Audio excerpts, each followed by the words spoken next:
धन संचय।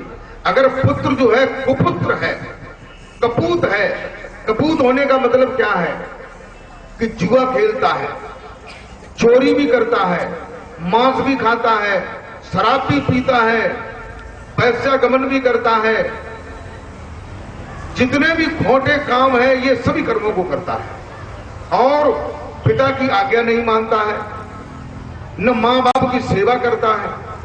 जो आज्ञा नहीं मानेगा तो सेवा क्या करेगा? तो ये कैसा है? कपूत है। तो कपूत जो है, बाप जो है, रात दिन जो है वो धन को ढो रहा है, बाहर से ला ला करके इकट्ठा कर रहा है, बैंक में भर रहा है, बैलेंस बढ़ा रहा है, लेकिन ये नहीं मालूम कि तुम्हारे मरते ही बैंक में से पैसे निकाल करके वो तो जुआ ही खेलता है, शराब भी पीता है। फिर शराब जो है पैकेटों वाली शराब फिर नहीं पिएगा, फिर वो बढ़िया सी अंग्रेजी वाली शराब जो जिसकी एक बोतल की कीमत जो है 1600 रुपए, 2000 रुपए, उस शराब को पिएगा। और मीट भी अच्छा खाएगा, फिर बकरे की नहीं खाएगा, फिर वो मुर्गे वाली खाएगा जो बहुत महंगी होगी, क्योंकि पैसा है। लोग कहते हैं कि पाप की कमाई और बम्बा की भराई। तो कहते हैं कि पूत सब कपूत है का धन संचय। अगर पुत्र कपुत्र है तो उसके लिए आप धन इकट्ठा करके क्या करेंगे कि वो तुम्हारे जाते ही धन को एकदम खर्च कर देगा, गमा देगा, फैला देगा, बिखेर देगा, बर्बाद कर देगा। और कहते हैं कि पूत सपूत है का धन संचय। अगर पुत्र जो है सुपुत्र है, सुपुत्र का मतलब ईमानदार है, बुरे व्यसनों से दूर है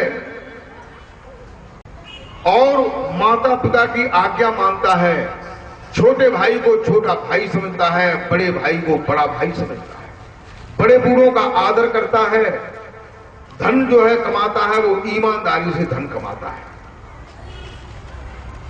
ऐसा जो पुत्र है वो कैसा है? सुपुत्र है। तो सुपुत्र के लिए भी धन की क्या आवश्यकता है? जब वो सुपुत्र ही है तो धन कमा लेगा, धन उसके आगे पीछे फिरेगा। तो प्रेमी भक्तों,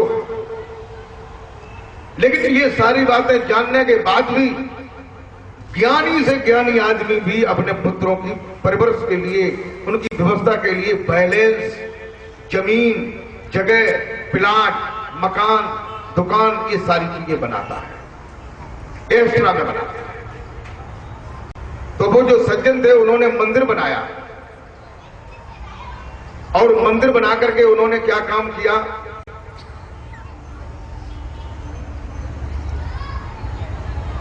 कहते हैं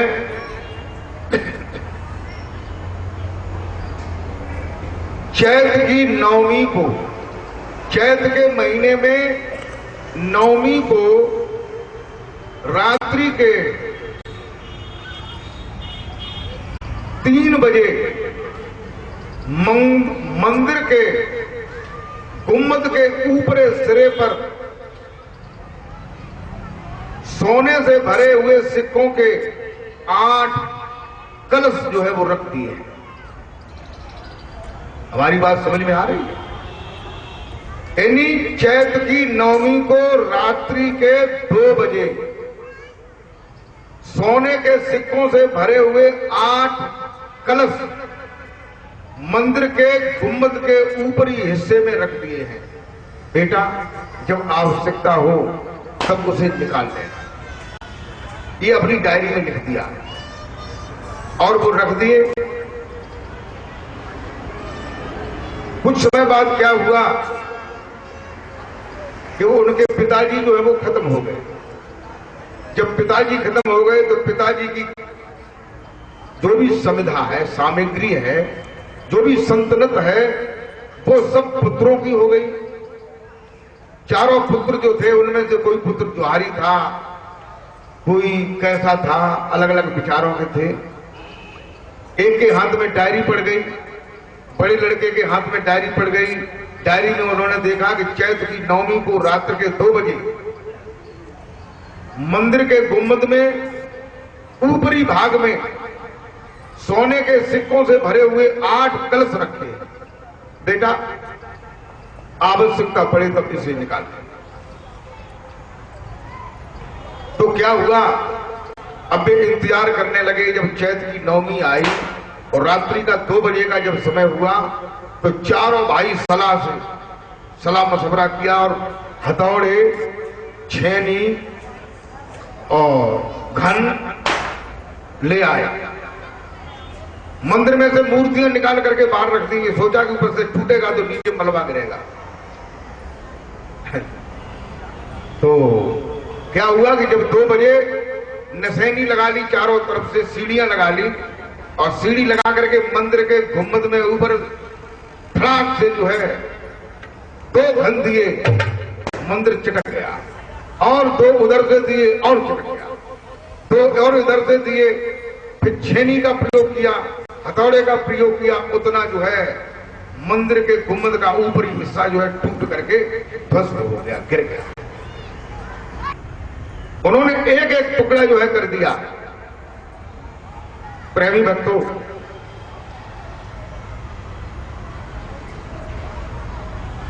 सवेरा हुआ, गांव के लोगों ने देखा, गांव के लोगों ने थूका, ये कहा कि ऐसे पुत्रों से तो बिना पुत्र का वो बना रहता तो अच्छा था।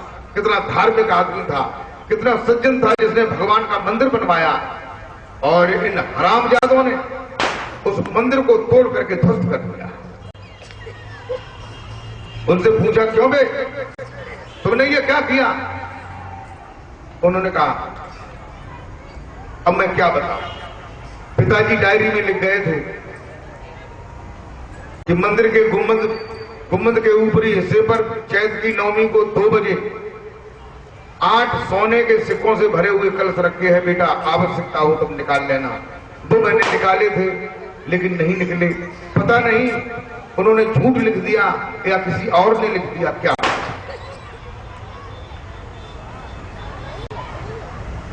प्रेमी भक्तों,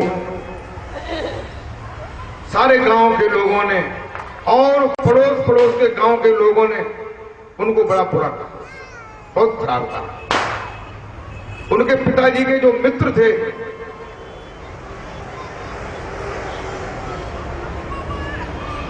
उनके पिताजी के जो मित्र थे वैद्य जी, वो उनके पास गए।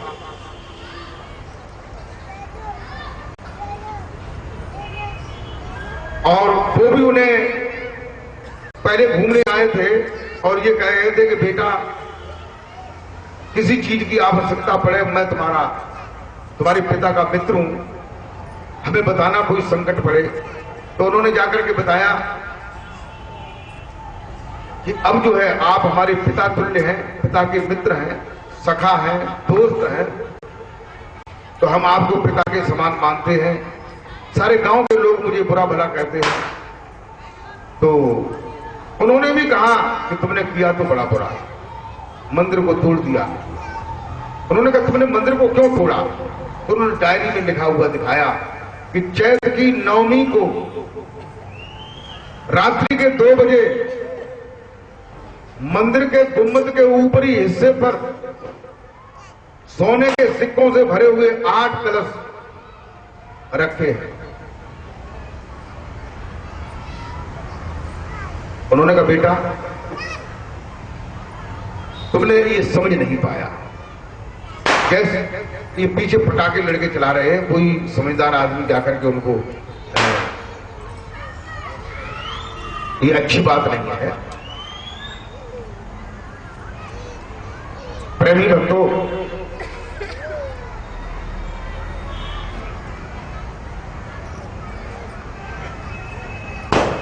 उनके पिताजी के मित्र ने ये बताया कि देखो अब हमें जो है उस समय का इंतजार करना पड़ेगा, क्योंकि चैत्र की नवमी का टाइम निकल गया।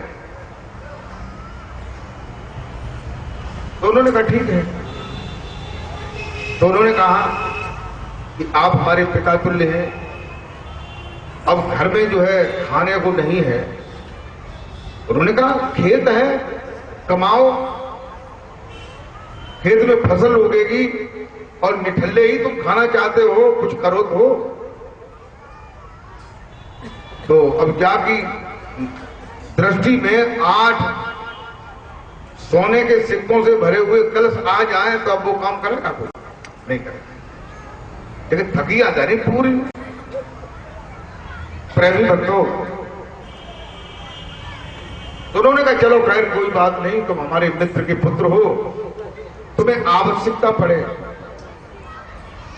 उतना पैसा जो है मुझसे ले जाना, लेकिन ये काम जो है अति शीघ्र शुरू कर देना कि जो तुमने गुम्बद तोड़ा है, किसी अच्छे मिस्त्री को बुला करके जैसा गुम्बद था वैसा ही बनवा करके पुतवा करके, बिल्कुल आदमी देखने वाला ये न समझ पाए कि ये गुम्बद टूटा था। उन्होंने जो है गुम्बद बनवाया, काफी अच्छे जानकार मिस्त्रियों से गुम्बद को तैयार करवाया, पुतवाया। धीरे धीरे वही समय आया, फागुन के बाद चैत का महीना आया, नवमी का दिन आया।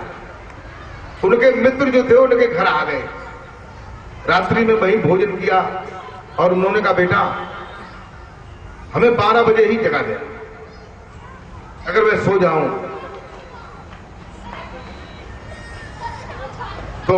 उनके जो मित्र थे वो तो सो गए और लड़कों को नींद कहां भैया, जहां 8 कल से भरे हुए रखे हैं तो नींद 2-4 दिन ही से ना पहले से ही आज माइंड गर्म हो रहो, आए साए पक रहे, मन आए तो कह रहे क्या करें। 12 बजे जगा दिया उनको कि भाई जी 12 बज गए। ये अच्छा ठीक है,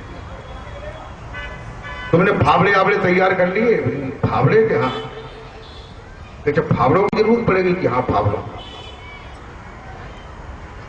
तो फावड़े तैयार कर लिए, खुरपी तैयार कर ली। यूं ही रात्रि के 2 बजे का समय आया, चंद्रमा निकला हुआ था। चंद्रमा के प्रकाश का मंदिर पर जो है प्रकाश हो रहा था और मंदिर की आड़ में उसकी जो छाया थी, मंदिर की जो छाया थी जमीन पर गुम्बद के ऊपरी हिस्से की जगह को उन्हें 2 बजे के समय पर चिन्ह लगा दिया कि देखो ये जगह है, इसके चारों ओर 1-1 मीटर जो है खोदो। तो 1-1 मीटर जो है खोदा गया, थोड़ा ही खोदा मीटर भर, सो एकदम जो है वो कलश निकलने लगे। तो 8 कलश जो है वो सोने के सिक्कों से भरे हुए निकल आए। बोलिए गोविंद भगवान की जय। ऐसे ही फिर वो धनवान हो गए। ऐसे ही संसार में जितने भी लोग हैं उस परमार्थ के धन से कोई भी निर्धन नहीं है। सबके पास वो धन है, सबके पास वो नाम है। अगर तुमने जाना ही नहीं, तुलसीदास जी ने कहा कि सब ही सुलभ सब दिन सब देसा, सादर सेवत कब न कलेसा। सबको वो नाम सुलभ है, वह परमेश्वर सबको सुलभ है और सारे दिन सुलभ है। ये नहीं कि सवेरे सुलभ है शाम को नहीं है। सब ही सुलभ सब दिन सब देसा।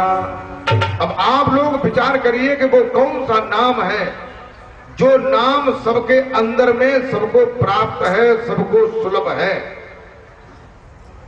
और सारे दिन सुलभ है, सारे देशों में सुलभ है, सारे प्राणियों को सुलभ है, चाहे वो किसी भी देश का, किसी भी धर्म का, किसी भी जाति का, किसी भी स्थान का रहने वाला है।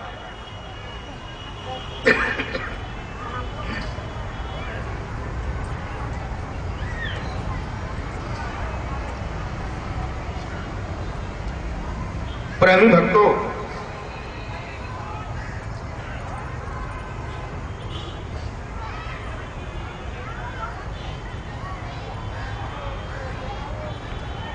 तुलसीदास जी रामचरितमानस में एक चौपाई में बताते हैं, क्या कहते हैं।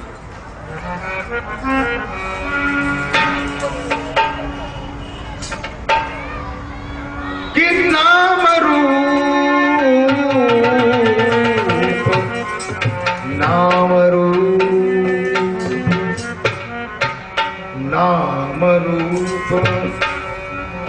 नाम रूप गति अगत कहानी। नाम रूप गति अगत कहानी। नाम रूप गति अगत कहानी।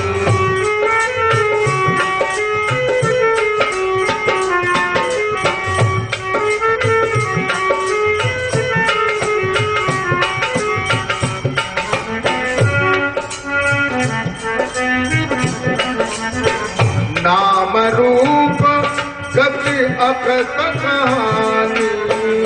नाम रूप गति अगत कहानी। नाम रूप गति अगत कहानी। समुझत सुखद न परत बखानी। समझत सुखद न परत बखानी। समझत सुखद न परत बखानी।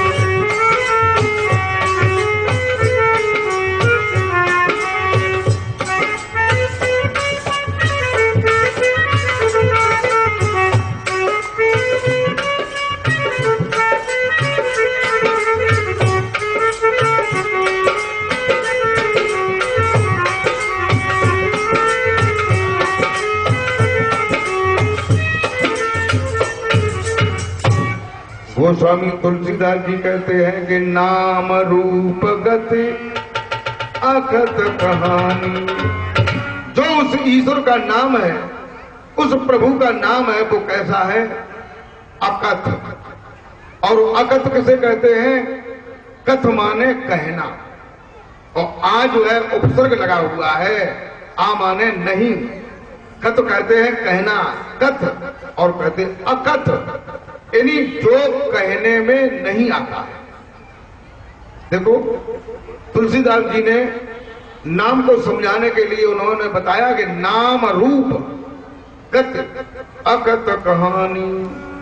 उसकी कहानी कैसा है, उसका स्वरूप कैसा है? अकथ, यानी जो जिह्वा से, ओठ कंठ से कहने में नहीं आता है। समुझत सुखद न परत बखानी।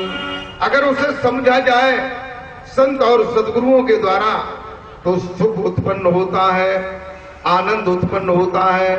न परत बखानी, लेकिन उसे कहा नहीं जा सकता, बखान नहीं किया जा सकता है, क्योंकि वो नाम जो है भाषा से अलग है।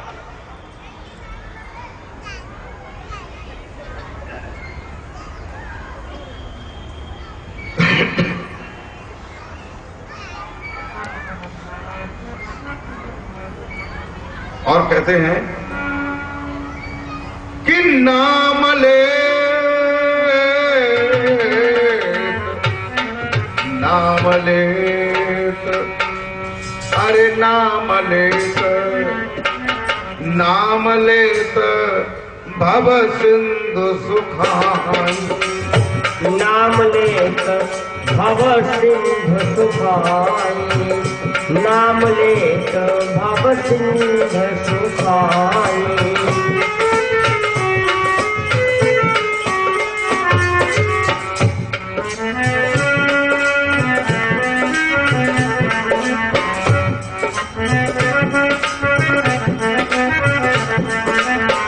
करहु विचार सज्जन मन माही। करहु विचार सज्जन मन माही। करहु विचार सज्जन मन माही।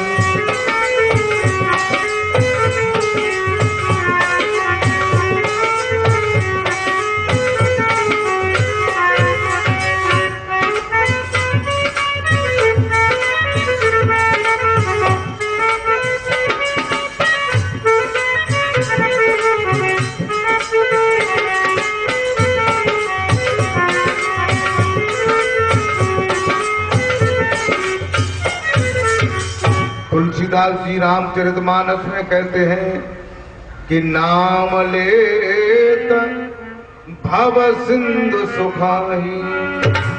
कहते हैं कि नाम लेने से ही भव सिंध माने समुद्र या सागर। भव सागर जो है सूख जाता है।